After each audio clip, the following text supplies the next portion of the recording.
Now, from CBS News Miami, this is Facing South Florida with Jim DeFede. Welcome to Facing South Florida. I'm Jim DeFede. Last week, the city of Key West voted to withdraw from what is commonly referred to as a 287G agreement with ICE. That agreement allows ICE to commandeer local police officers to participate in ICE raids in the city. Now, the city commission didn't realize that the Key West police chief had signed the agreement, and the police chief testified that he was afraid if he didn't sign it, Governor Ron DeSantis would remove him from office. I was advised that the governor had laid out exactly how he could now remove a police chief from office if we did not enter into a 287G agreement. This obviously made this situation more urgent for me. I found the most up-to-date version of the 287G and brought it to legal for approval. I do not recall if legal had already heard the news that the governor could now remove a chief of police from office or if I informed him of the news. Nonetheless, it certainly emphasized the urgency to come into compliance. Key West isn't the first city to challenge the state law. The mayor of South Miami, Javi Fernandez, also asked a judge to clarify whether the law passed by the legislature earlier this year requires every city and county sheriff to surrender their independence to ICE. Now, we're waiting on that ruling. In the meantime, let's be clear about something. Enforcing immigration law is a federal issue. When you force local police departments to become an extension of ICE, then undocumented immigrants will not call the police when they're the victims of crimes. So an undocumented woman, for instance, who is raped or assaulted or the victim of domestic violence will not call the police for help because she will be afraid she'll be turned over to ICE and deported. And that means her attacker, her rapist, may not be caught. And that makes our community less safe. Now, after the Key West City Commission withdrew from the agreement, saying they wanted to wait and see what a judge in the South Miami case decides, Florida Attorney General James Uthmeier wrote city commissioners threatening to remove them from office if they do not fall in line immediately. This week, I spoke to Key West City Commissioner Sam Kaufman.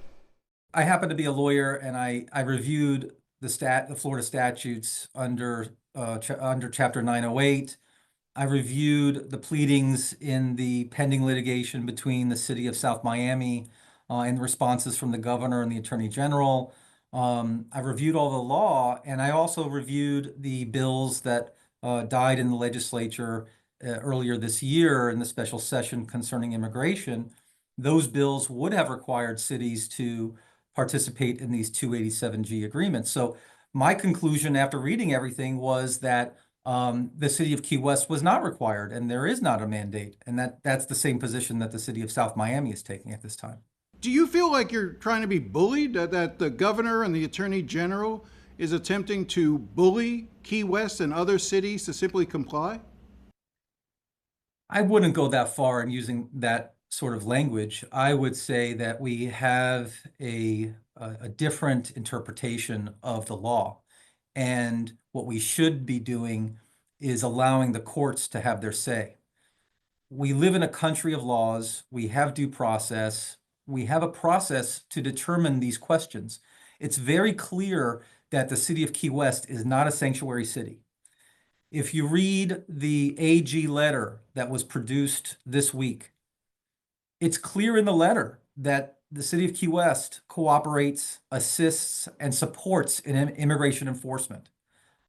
The AG cites to arrests that just this year have been made in cooperation with ICE and Homeland Security. So I think that there's a difference of opinion, a different interpretation of what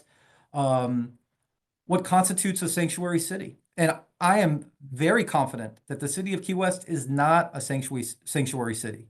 We have a wonderful police department, a wonderful chief of police, and they work diligently with all our federal and state partners in all sorts of ways, including in immigration enforcement. And there will be no evidence, there will be no single instance where anyone could say that the city of Key West does not assist and support in good faith in this effort and all other important areas of law enforcement.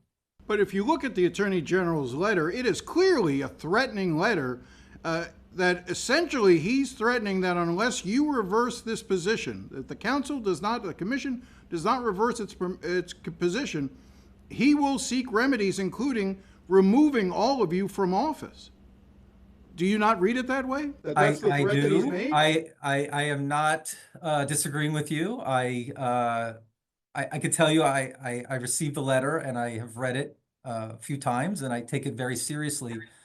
I still think that we can respectfully disagree about the substance of the law. And that's why we have courts. And that's why the Second Circuit Court is considering this very question. And I am hopeful that the courts will define for us what the law is and answer this question based on the merits and not based on political pressure. Let me take a step back for a second. You talked about, speaking to folks in your community. I'm sure you've heard about this.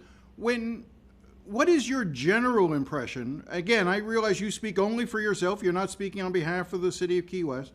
But when you see ICE agents with their faces covered, going into businesses, rounding people up, arresting them, and we're not always talking about criminals here. Matter of fact, the majority of times, these are people who have committed no crime. What's your reaction to that, especially in a city like Key West that has such a, what's a good way to phrase it, libertarian point of view when it comes to live and let live? Well, Key West is the greatest city in the world as far as I'm concerned, and all your viewers should come join us and let's do some fishing, go out past the reef and enjoy our beautiful environment here and the wonderful people of Key West. That's a certainty. Yes, look, we had 154 local businesses, 27 clergy, hundreds and hundreds of our local residents sign a community statement in support of the city's action on June 30th. And there's a reason for that. The negative economic result of this activity is real. We have our local construction contractors, landscapers, restaurant owners, you name it, retailers losing their employees because people that are reportedly with legal documentation, asylum seekers here with valid work authorizations are not showing up to work out of fear, and that's a major concern. I don't think this is a Republican or Democrat issue. I think this is a human issue. The human impacts are real. It's reported children are not going to school. Folks are not attending church out of fear. Church leaders are strapped because they don't have enough funding and food to do the home deliveries that they're needing to do.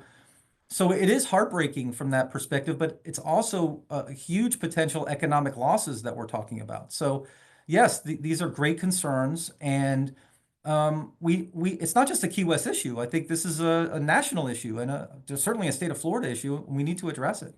Don't you get the impression that the fear is the very purpose of this strategy? Yes, but at the end of the day, we need people working in our nursing homes, in our hospitals, building our houses, working in the back kitchens. We need folks in our country to be the labor force. And also these are our neighbors and our friends, and we've developed relationships with these people. So to have people in such fear, it is heartbreaking. And I think that there has to be a more reasonable and moderate way to approach this so that there isn't such chaos.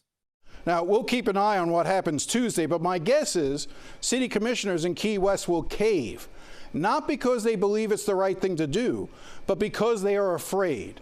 And fear is the greatest tool that any authoritarian leader has in getting people to do exactly what they want.